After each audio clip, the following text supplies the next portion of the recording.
Bismillahirrahmanirrahim. Assalamualaikum warahmatullahi wabarakatuh dan salam sejahtera. InsyaAllah hari ini saya nak kongsi dengan rakan-rakan satu aktiviti PDPDT yang boleh digunakan di dalam kelas online kita, di mana ini adalah hasil pembentangan inovasi bahan PDPDT saya tempoh hari dalam National Digital Learning Talk 2020, di mana saya memilih aplikasi Nearpod sebagai salah satu aktiviti PDPDT. Baiklah rakan-rakan, apakah kelebihan yang ada dalam Nearpod ni? Iaitu ini adalah salah satu kelebihan dia, di mana pensyarah boleh melihat hasil tugasan ataupun latihan yang kita telah berikan kepada pelajar. Di sini mana pelajar yang tak masuk ataupun pelajar yang dah masuk tetapi tak menyelesaikan tugasan pun kita boleh pantau ataupun kita boleh lihat di dalam Nearpod. Di dalam Nearpod itu di antara kelebihan dia. Selain daripada itu juga apa yang ada dalam Nearpod, iaitu kita boleh masukkan video PDP kita ni ke dalam Nearpod, dan kita juga boleh sertakan dengan aktiviti ataupun latihan yang bersesuaian dengan video yang kita buat tadi. Banyak lagi sebenarnya kelebihan yang ada dekat dalam Nearpod. Sebelum saya share dengan rakan-rakan apa lagi kelebihan yang ada, suka untuk saya kongsikan kepada rakan-rakan yang belum pernah login Nearpod. Untuk mudah saja untuk login Nearpod, search sahaja nearpod.com. Nearpod.com.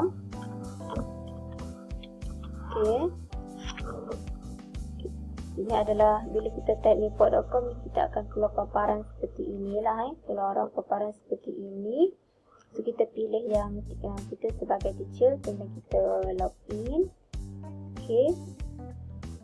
Kita boleh pilih untuk masukkan menggunakan email Google ataupun email Microsoft. Saya memilih untuk menggunakan email Google. Saya pilih salah satu.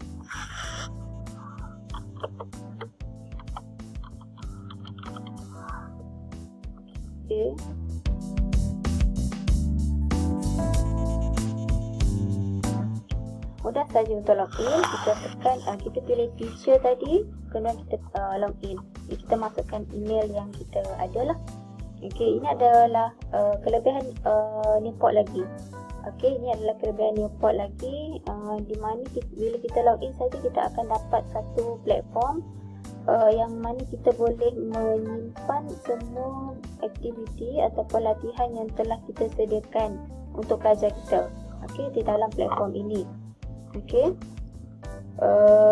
Selain daripada itu, saya nak share dengan rakan-rakan juga kelebihan. Tadi saya dah share kat depan.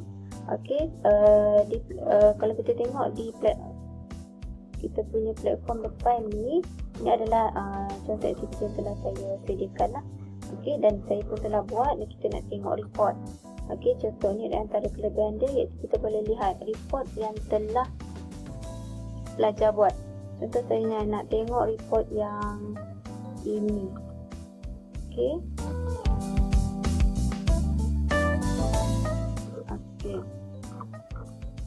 Ini adalah kalau kita tengok di sini, kita tengok pelajar tidak ataupun dah masuk tetapi dia belum buat. Betul ke dia belum buat? Kita nak pastikan sama ada dia dah buat ataupun belum. Kita boleh check dia. Kita boleh semak sama ada pelajar dah buat atau belum.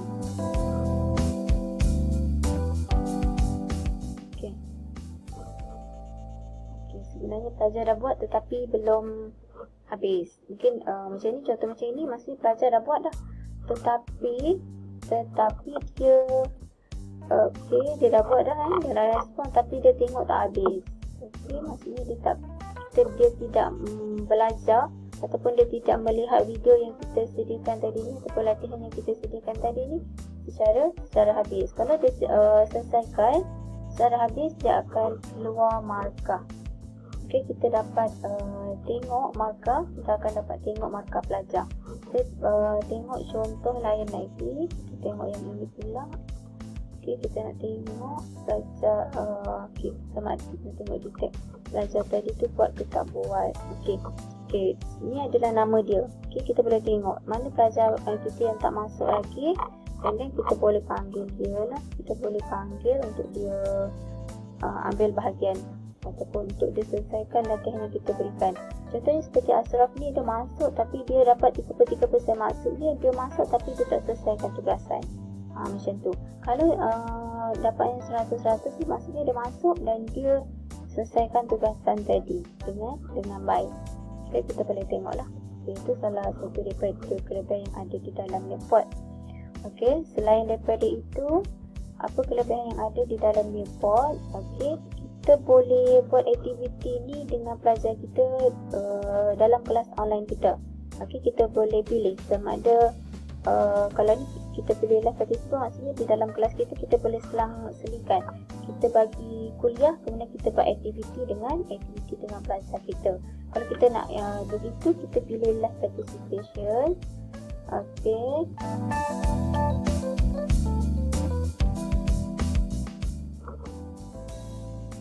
Okey, ini adalah kod dia. Okey, ini adalah kod yang pelajar akan masuk untuk join kita punya live aktiviti kita secara live lah.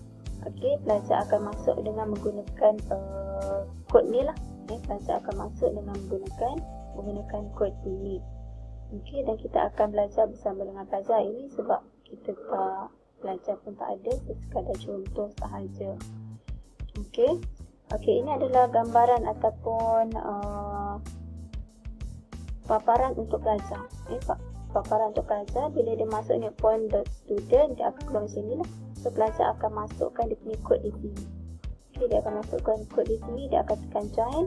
Dan untuk dia pergi kepada latihan kita, dia perlu masukkan nama. Dan suka untuk saya pesan kepada pelajar saya agar dia dapat masukkan nama penuh dia dan juga kelas dia.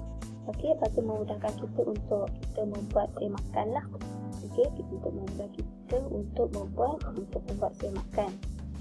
Okey, selain daripada itu, kalau kita tak nak buat live, contohnya kita nak buat kelas secara asynchronous, kita boleh bagi juga link ini kepada pelajar kita. Okey, kita boleh bagi link kita sama ada kita nak share dekat Google Classroom kalau kita menggunakan medium Google Classroom, ataupun kita juga boleh masukkan ke dalam Microsoft Teams kalau kita menggunakan medium Microsoft Teams. Kalau tak nak gunakan dua-dua ni juga, kita juga boleh tekan link ni dan kita copy link ni. Okay, kita menggunakan platform Telegram ataupun WhatsApp untuk kita menyampaikan ataupun kita share kita punya link ni agar pelajar dapat membuat kita punya latihan ataupun aktiviti. Kalau dia nak pergi ke team, just tekan sahaja Microsoft Team. Okey, dia akan linkkan kepada kita punya team lah. Dia akan linkkan kepada kita punya team. Sebagai contohnya, saya bagi contoh.